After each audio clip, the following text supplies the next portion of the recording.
Now his hair is red. This one I just don't get. The blonde hair made him look like a delinquent enough already. Mom, other than the hair color being different, he looks like he's become a lot stronger, too. Don't bother, that has nothing to do with it. It's all the same to Chi-Chi. Hi guys, DN Neo here, and we're back with the Dragon Ball files. And at this point that this video's coming out, it's been nearly a year with these videos. I'm hoping they've gone well. And as you heard with that girl talk, we're going to be talking actually about Super rather than specifically Super Saiyan God with Goku. But of course, the first Super Saiyan God was Goku. So it's going to be a bit of a mix here of what we're going to be talking about, honestly. But I want to dive into Super a little bit, because again, we hadn't talked about it. So that's what I want to do, and I want to talk about from the beginning of Super to, of course, where Goku first faces Beerus. So, yeah, there's a lot to cover. Let's hope I can get it all done in this video. We'll see. Let's jump into it. Okay, guys. So, this is really fascinating to me, because the beginning of Super is with Beerus rather than anything else. That is where the beginning of this journey, of that kind of first bit of Super, where Beerus is looking for a Super Saiyan God, and the Oracle Fish says, hey, it exists, go look for it. I find this absolutely fascinating, because it seems to me that in that moment, Beerus is looking for something. Now, whether that's a rival, whether that's someone to take over from him, there's been a lot of thoughts, on why. Why did Beerus even care about a Super Saiyan God? And to me, personally, I think the Beerus had gotten bored. I think that was the beginning motivation. And then I think the motivation grows as he meets Goku and that relationship develops. Now, the interesting thing about Goku and the first encounter is, I believe it when Goku said, hey, can I spar with you? And it's innocent, because the only time we've seen Goku really fight is if the stakes have gone up, it's a quote-unquote bad guy or villain, and he has to save the Earth or planet or whatever it is.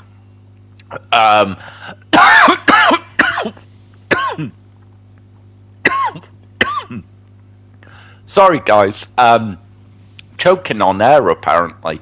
But I really, I find that fascinating. The Beerus is on a quest, and this is the first kind of innocence and naivety of Goku that Beerus meets. And I'm wondering if there's part of that quality that Beerus likes. Because when he goes to Earth, when Beerus is kindly, finally beats him in like 2 or 3 moves or whatever, and then goes to Earth, and Vegeta has to then step in and try and keep him happy. It seems more that time on Earth before Goku comes and kind of says, "Hey, I've been here for a while. I've been watching." Before that point, that Beerus is kind of leisuring around and is kind of just experiencing Earth. It doesn't necessarily seem like Beerus is on track for his quest to find a Super Saiyan God. And I think the story that they put in there for a little bit about the relationship between Vegeta and Beerus, and Vegeta had blocked something out from his childhood, I think is amazing. I think it makes a lot more sense that there would be a connection between Vegeta and Beerus rather than Goku and Beerus, just because, Vegeta was living in the galaxy. He knew that he was kind of an alien race, a Saiyan race. Goku, in my belief, just thinks he's a human that can do mad shit. Like, basically, to be honest. And, that's kind of the origins of Goku and Vegeta, basically. And I think that Beerus, there must have been something in that innocence or naivety, and maybe that kind of relates to Beerus before he was a god. Or maybe Beerus was always a god, right? But we've heard fan theories of you're kind of turned into a god of destruction rather than born a god of destruction, and that kind of makes sense to me. And I think that there must have been something in that naivety and that innocence that appeals to Beerus, or why would Beerus not? Because Beerus steps in with Goku, he steps in with Vegeta, he steps in with Shenron, every step of this, Beerus steps in and kind of points and drives that narrative, right? And he's kind of there, and he's the driving force of what is allowed, what isn't allowed, what is he going to accomplish, and making sure that that stays on track. And I think the moment also where Beerus slaps Bulma, and that classic and iconic scene now of "Don't you touch my Bulma," I got goosebumps because I hadn't seen a character development from Vegeta like that since Majin Buu era. No, actually, yeah, Majin Buu, where he explodes himself, where he's Majin Vegeta, but also at the end where he's doing that really powerful monologue and accepts that Goku's number one. And I think that's really fascinating. And I think Goku being picked for that ritual, the only reason that happens, because it's kind of stated, right?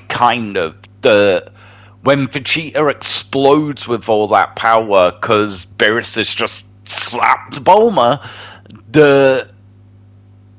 he's stronger.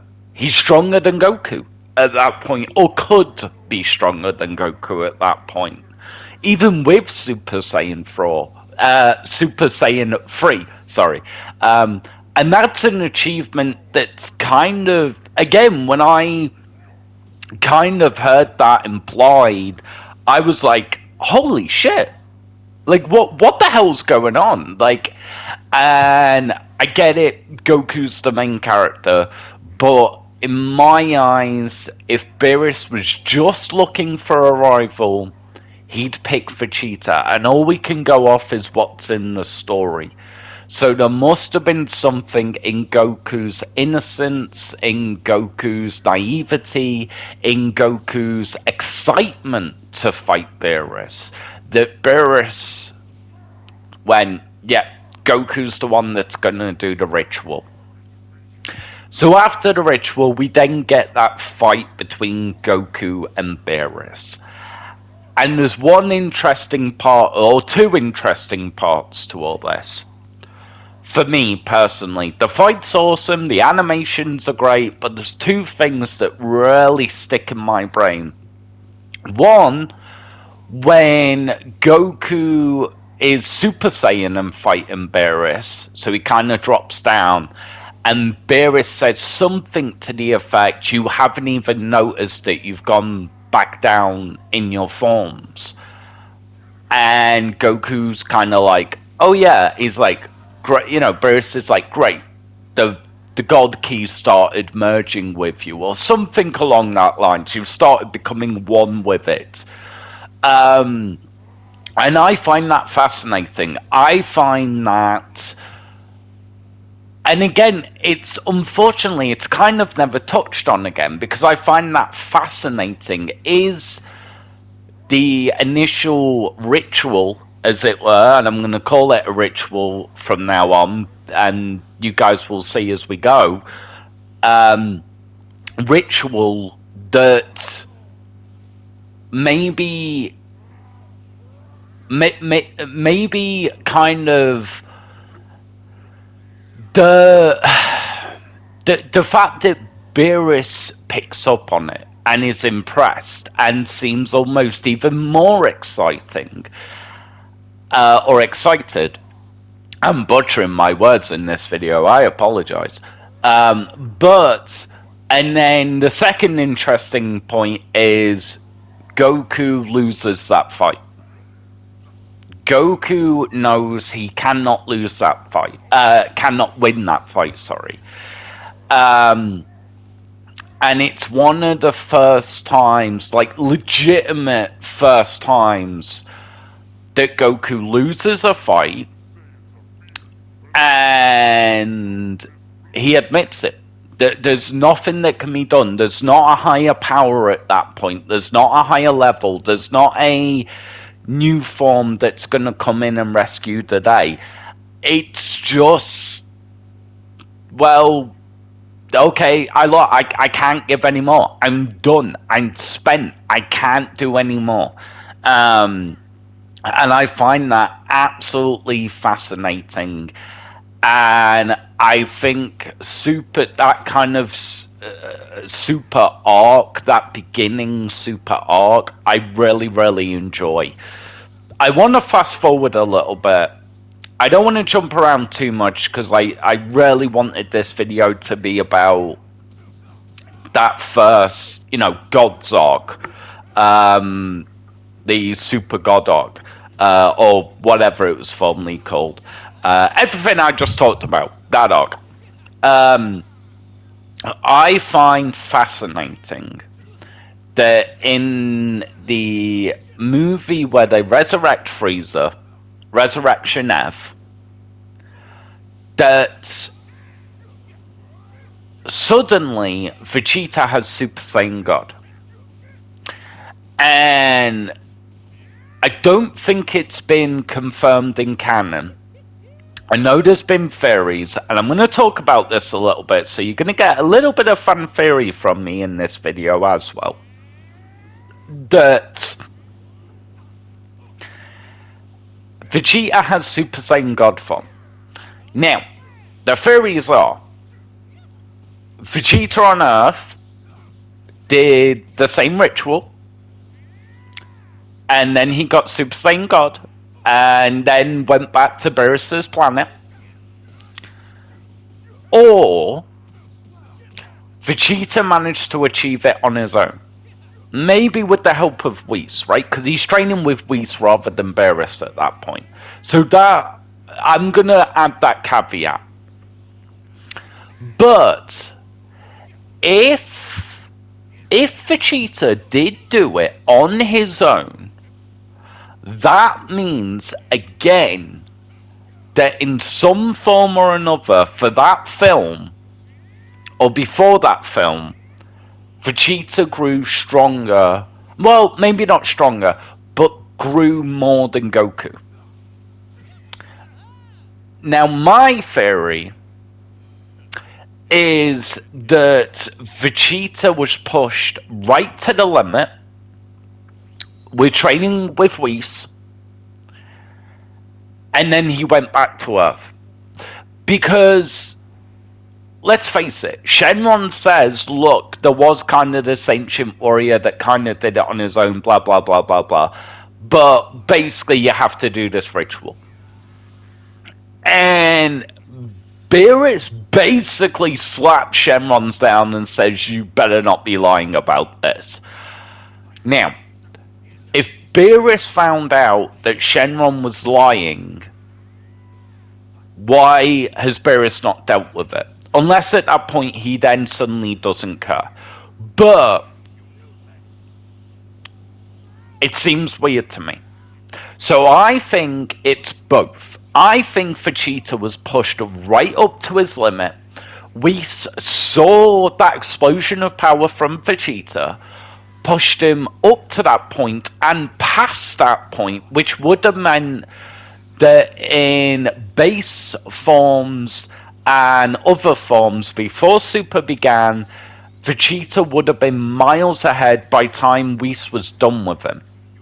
Then I think Whis turns around to Vegeta and says, you're ready for the ritual.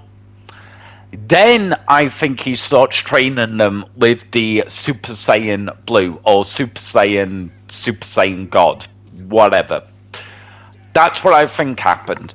Because again, otherwise, and yes, Dragon Ball Z has been guilty of this in the past, the Dragon Ball universe, of not carrying certain canons along, but I truly believe that Beerus would have been pissed, and we at least would have heard about it.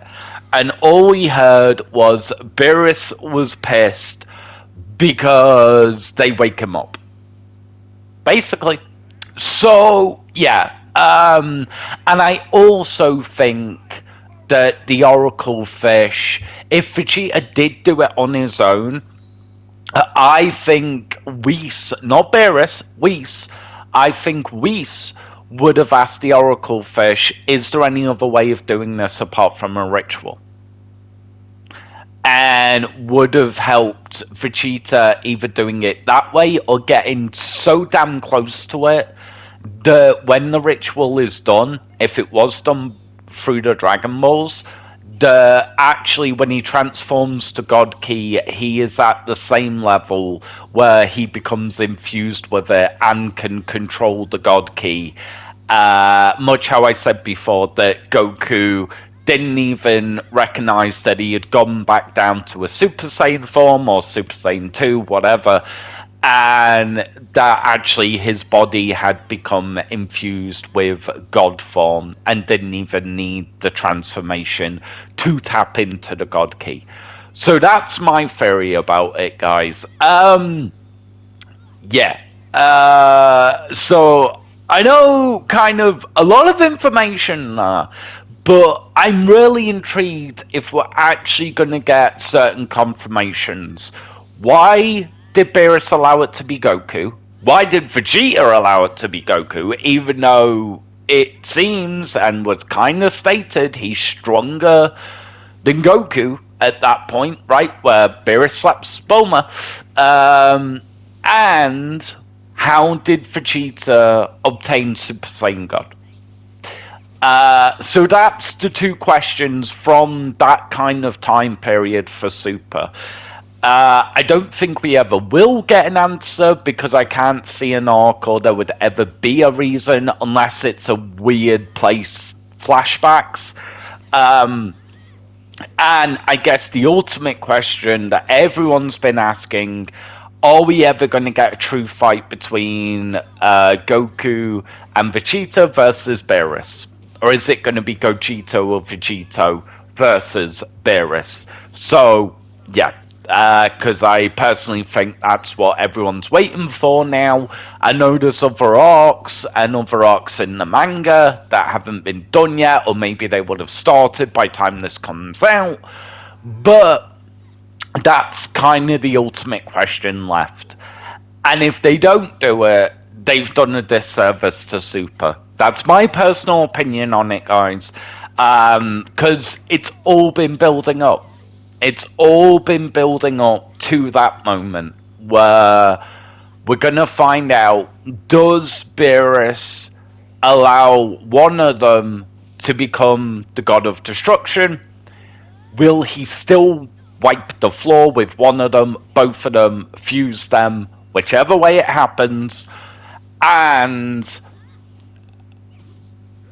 what's the ending going to be? Is it going to be one of them is the god of destruction, or is it actually Beerus has to keep that position? So, does he want that position still? So yeah, that was a lot of talking. This is probably the longest one I've done in a while, and a lot of questions in this, but I really wanted to talk about Super. There's lots of fascinating stuff, and although I disagree with a lot of stuff that Super has done, and maybe we'll talk about that in the future. Do you want me to talk about it in the future? But yeah, there's also hella fascinating shit in Super. Really, really fascinating stuff. So, yeah, guys, do you agree with me? Do you not agree with me? Put a comment down below. Let's have a conversation about it.